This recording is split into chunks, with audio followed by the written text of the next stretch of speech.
সবাইকে নমস্কার। আজকের লাইভ শুরু করছি। আজকের লাইফে আমারই বই অর্থাৎ সিদ্ধান্তের খেলা থেকে 4M আমাদের সফলতার দরজা খুলে দেবে। সেই 4Mটা কি বা 4Mটা কি? চারটে জিনিস। প্রথম হচ্ছে মাইন্ড।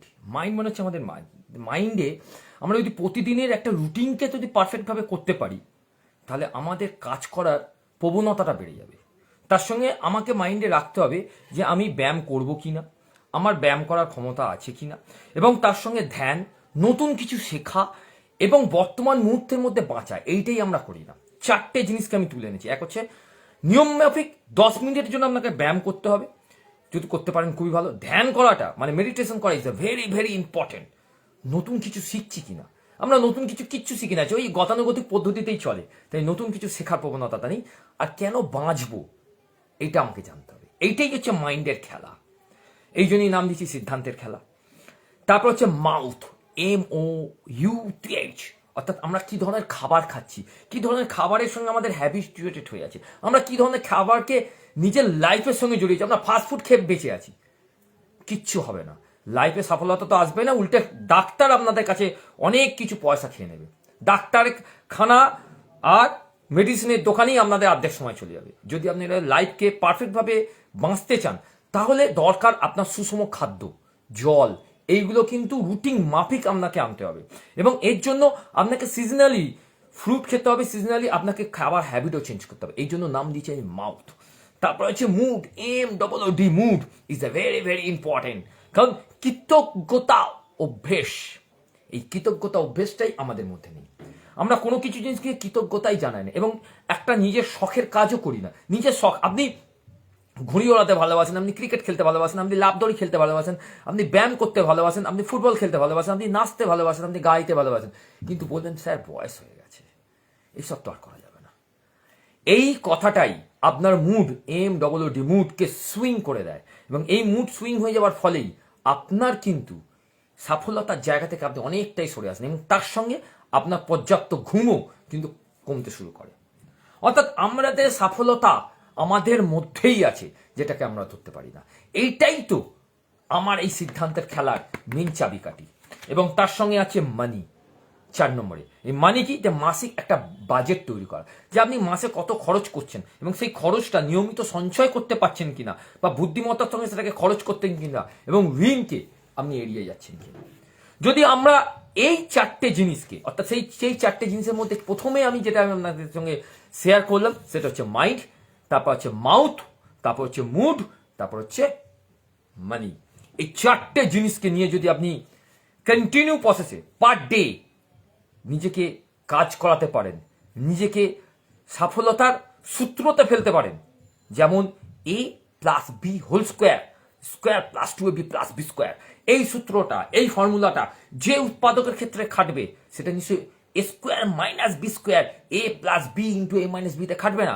ঠিক তেমনি 4M, এই 4M যে সফলতা, যে সূত্রটা, যেটা আমি এই সিদ্ধান্তর খেলা আমার বইতে তুলে ধরেছি, সেটা যেখানে খাটবে সেইটাকে যদি আপনি অন্য জায়গায় অ্যাপ্লাই করেন নিশ্চয়ই সেখানে সফলতা পাবে না। আমরা তো এই কারণেই সফলতাটা পাই না, আমরা তো এই কারণেই সফলতার জায়গাগুলো থেকে অনেকটা সরে এসেছি। আর আমরা খুঁজি সফলতা কোথায়, সফলতা কোথায়, সফলতা কোথায়। সফলতা তো আমাদের নিজেদের হইতো, যেটা আপনাদেরকে আমি শেয়ার করলাম, যে বাঁচতে হবে নিজেকে, বাঁচার তাগিদকে খুঁজতে হবে। শুধু পয়সা অর্জন করব এটাই বাঁচার তাগিদ নয়। বাঁচার তাগিদ হচ্ছে আপনার ভেতরে যে ঘুমন্ত মানুষটা অনেকদিন আগেই ঘুমিয়ে পড়েছে, আপনি যাকে মেরে দিয়েছেন তাকে জাগিয়ে তুলতে হবে। অর্থাৎ আপনি ক্রিকেট, ফুটবল, ব্যাডমিন্টন যা খুশি খেলতে ভালোবাসেন, কিন্তু বয়স হয়ে গেছে স্যার, আর হবে না। এই কথা থেকে আপনাকে বেরিয়ে আসতে হবে।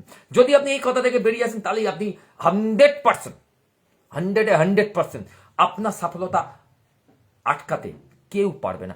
আমরা সফলতা খুঁজি বাইরে, কিন্তু ভেতরটাই খুঁজি না। তাই ভেতরের সফলতাটা খোঁজাটা খুব দরকার, ভেতরের সফলতাটা খুঁজে বার করাটা খুব দরকার। তাই জন্য তো আমি আমার ভেতরের সফলতাটা খুঁজে পেয়েছি বলে কালিয়াপাট্টুর মতো এত মার্শাল আর্টের যে সেটা সবচেয়ে বেশি কংক্রিট, সবচেয়ে বেশি হার্ড, সবচেয়ে বেশি চ্যালেঞ্জিং মার্শাল আর্টটাকে ধরেছি। আমরা মার্শাল আর্ট নিয়ে প্রচুর কথা বলছি।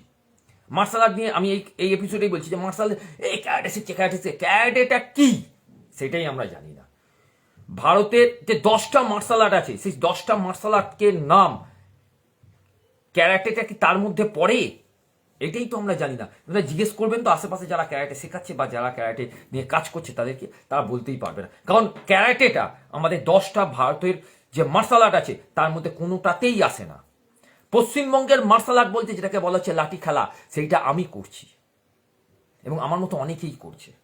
কিন্তু আমরা ক্যারাটে ক্যারাটে ক্যারাটে ক্যারাটে, কারণ শুধু ক্যারাটে গিয়ে কি করছি না, এই ইন্টারন্যাশনাল ক্যারাটে কম্পিটিশনে আমি চ্যাম্পিয়ন হয়েছি, ইন্টারন্যাশনাল ক্যারাটে কম্পিটিশনে আমি ফার্স্ট হয়েছি, সেকেন্ড হয়েছি। কি এটা? ফিটনেসের কোনো অভাব? ফিটনেস তো শেষ, ফিটনেস বলে কিছু নেই। যে যারা ক্যারাটে করে তাদেরকে মাঠে যদি ঘড়ি ধরে 10 মিনিটের মতো দৌড়াতে দেন, দেখবেন 10 মিনিট কেন 1 মিনিট দৌড়ে সে হাঁপিয়ে গেছে।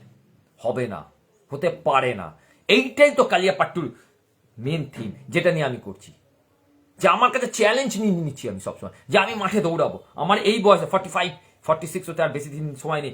এই বয়সে আমি নিজেকে চ্যালেঞ্জ করছি যে আমি পার ডে দৌড়াবো, পার ডে 5,000 হোক, 2,000 হোক, 1,000 হোক, দৌড়াবই। এবং তার সঙ্গে ফিজিক্যাল ফিটনেসটাকে এতটা হাই রাখবো যাতে লোক, আমার কথায় কিছু আসবে না, আমার প্র্যাকটিস দেখে লোক আমাকে, তার বাচ্চাকে আমার হাতে তুলে দেবে। আমার প্র্যাকটিস, আমি নিজে প্র্যাকটিস করবো ওদের সঙ্গে। এইটাই তো বেঁচে থাকার তাগিদ। কেন এই কথাটা বললাম? এইটাই তো বেঁচে থাকবেন আপনি। আপনার প্র্যাকটিস আপনাকে বাঁচিয়ে রাখতে সাহায্য করবে। আপনি গান গাইতে খুব ভালোবাসেন, কিন্তু বয়স হয়ে গেছে স্যার, গানটা আর আসছে না, বাথরুম সিঙ্গার হয়েই রয়ে গেছেন। কে বারণ করেছে বাথরুম সিঙ্গার থেকে আপনাকে মাঠে গান গাইতে? কেউ তো বারণ করে। আপনি আপনার মন খুলে গান করুন, মন খুলে খেলুন, মন খুলে আনন্দ করুন। তাহলেই তো বেঁচে থাকার তাগিদটা পাবে, তবেই তো সফলতার জায়গাটা আপনি খুঁজে পাবেন। আজকের এপিসোড এইটুকুনি। কালকে আবার সিদ্ধান্তের খেলা থেকে, এতদিন যতদিন থাকবে ততদিন আমার বই মেলা থেকেই আমার কাজগুলো এগোবেই, এগোতে পছন্দ করব। তাই আজকের এপিসোডে শেষ করার আগে শুধু এইটুকুনি বলবো যে আজকে আমি যা কিছু ভুল করেছি, এই যে কৃতজ্ঞতা স্বীকার করছি, যা কিছু ভুল করছি, ইউনিভার্স তুমি আমাকে ক্ষমা করে দিও। ইউনিভার্স, যদি আমি কোনো ভুল করে থাকি, কাউকে যদি কথা বলে থাকি, তার জন্য ক্ষমা করে দিও। যদি আমি অন্য কিছু ভুলের মতো কাজ করে থাকি, সেখানে ইউনিভার্স আমাকে ক্ষমা করে দিও। থ্যাংক ইউ ইউনিভার্স যে তুমি আমার ভেতরেই আছো। থ্যাংক ইউ ইউনিভার্স, তুমি আমার বাচ্চাদেরকে ভালো রেখেছো, আমার মা বাবাকে ভালো রেখেছো। Thank you universe, thank you for everything. আজকের প্রকৃতিটা তোমার জন্য এত সুন্দর হয়েছে। Thank you universe. I love you universe, এই কারণে যে সুন্দর পৃথিবীর মধ্যে তুমি বিরাজ করছো। Thank you universe. এবং সুন্দর পৃথিবীর মধ্যে সুন্দর পৃথিবীটাকে তুমি রেখেছো। কৃতজ্ঞতা স্বীকার এইভাবেই করতে হয়। আই লাভ ইউ ইউনিভার্স, সবার সামনে, লুকিয়ে নয়, ফেস টু ফেস। তাহলে এই কাজ করার প্রবণতাটা অনেক বেড়ে যাবে, কৃতজ্ঞতা স্বীকারটা অনেক বেড়ে যাবে। আজকের এপিসোড এটুকুনি। সবাই ভালো থাকছেন। শুভরাত্রি।